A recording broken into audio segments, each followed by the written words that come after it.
St Ives today is socially quite a complicated place. There's the holiday trade, but there's a lot of second home ownership, so the people who used to live there can't afford to live there anymore. So socially and politically, it's a complex and changing place.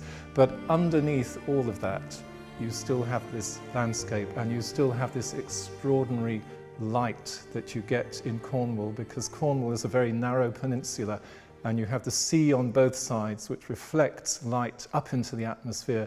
So you have this extraordinary kind of glittering Mediterranean light, which again was very important for these artists.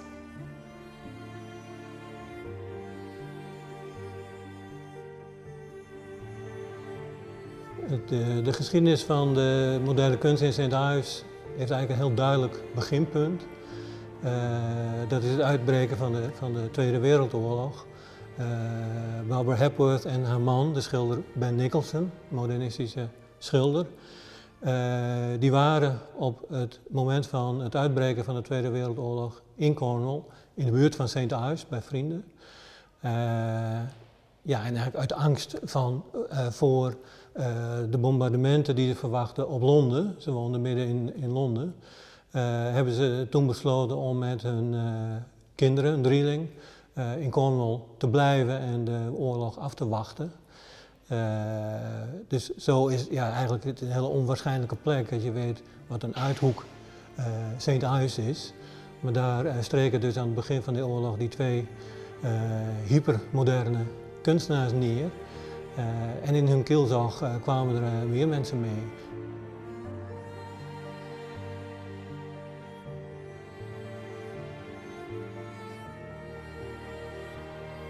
A big reason why these artists became famous was that a lot of them were very good artists, and they were talented and determined and ambitious, and they brought all of this down to St Ives, and that was the big moment after the Second World War, when all of this was happening in this little town by the sea in Cornwall, which was quite extraordinary. There's really nowhere else in the world where quite the same thing happened. But of course, another thing that happened was that because Hepworth and Nicholson already by the 1950s had international reputations, people came to visit them, people from the museums and galleries world and from the world of public funding and all of that. And of course, young artists had the chance to meet these people.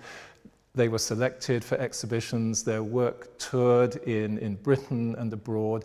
And so that was how reputations got started. So it was a combination of those things. It was talented young artists, and it was the networks that enabled that talent to flourish.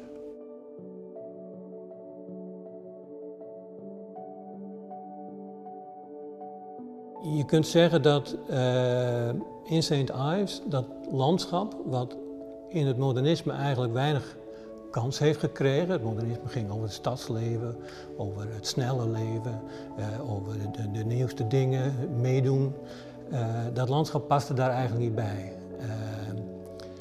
Maar in Cornwall was het landschap zo nadrukkelijk aanwezig dat al die kunstenaars daar niet omheen konden. Het is echt heel opvallend om te zien hoe al die kunstenaars op hun eigen manier dat landschap tot bron van inspiratie nemen. This is Autumn Garden by Patrick Heron, and it was painted in 1956. When he came down to Cornwall, the colours of the garden and the colours of the landscape immediately found their way into his work. He had lived in Cornwall as a boy when his father ran a business there, a silk printing works, and he had always dreamed of returning.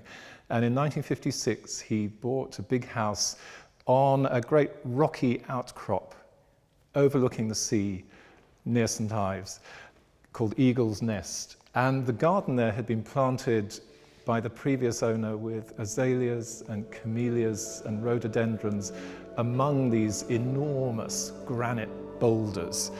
And for Heron, it was an absolutely magical place. I think this is a painting, it's full of, it's profound happiness with being where you are, with living your life in that moment. And the movement in this painting, just the way the paint dribbles down the canvas and is, you feel the kind of movement of the brush.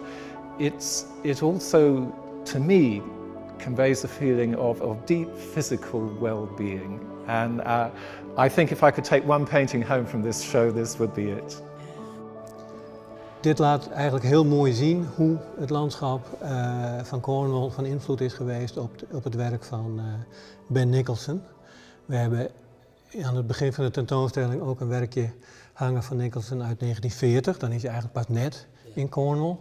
Dat is nog echt het modernisme zoals we dat kennen van hem uit Londen. Geometrisch abstract, erg beïnvloed door Mondriaan. Al vrij snel worden die kleuren meer aardkleuren. Het oppervlak wordt ook meer alsof de elementen eroverheen zijn gegaan. Ik denk dat iemand als Sjoerd de Vries inderdaad dit werk fantastisch zou hebben gevonden. Hè? Ook dat aantasten van dat oppervlak is iets wat Sjoerd de Vries in zijn werk over de delen eigenlijk voortdurend heeft gedaan. Je kan er ook iets van een collage-achtig ding van Albert Jensma in zien. Hè? Dus ook op het formele vlak zijn er van die prachtige parallellen te trekken met de kunst die hier in Museum Belvedere zo vaak te zien is.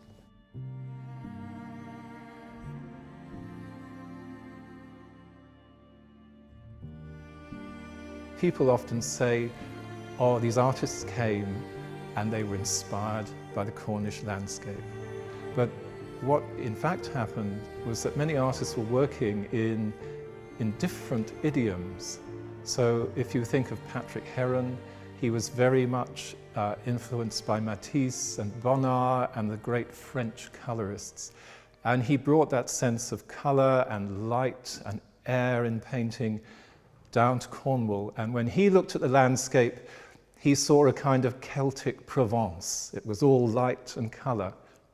And when Brian Winter came down, he was very interested in surrealism and psychoanalysis. And when he looked at the landscape, he saw a kind of a physical manifestation of the human psyche, so that the mine shafts that go down into the Cornish rock, where miners brought tin and copper out of the ground, he thought of that as a sort of manifestation of the Freudian unconscious.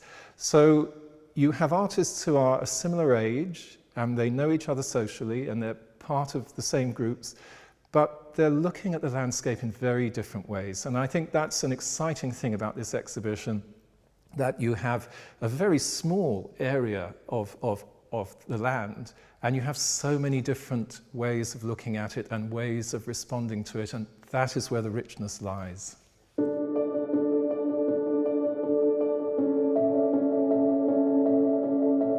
Peter Lanyon, daar heb ik echt wel een zwak voor. Hij was een van de weinige kunstenaars die ook echt uit Cornwall kwam, die in Cornwall geboren is, in St. Ives. Dit is een werk uit zijn latere periode, in de tijd dat hij met een zweefvliegtuig het luchtruim boven Cornwall verkende. Je wordt eigenlijk meteen die ruimte ingetrokken. Je hebt meteen het idee van dat je deel uitmaakt van een gebeurtenis.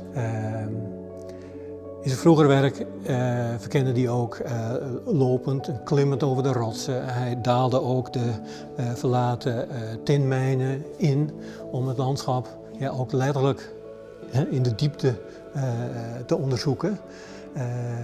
Hierbij ging hij als het ware de hoogte in.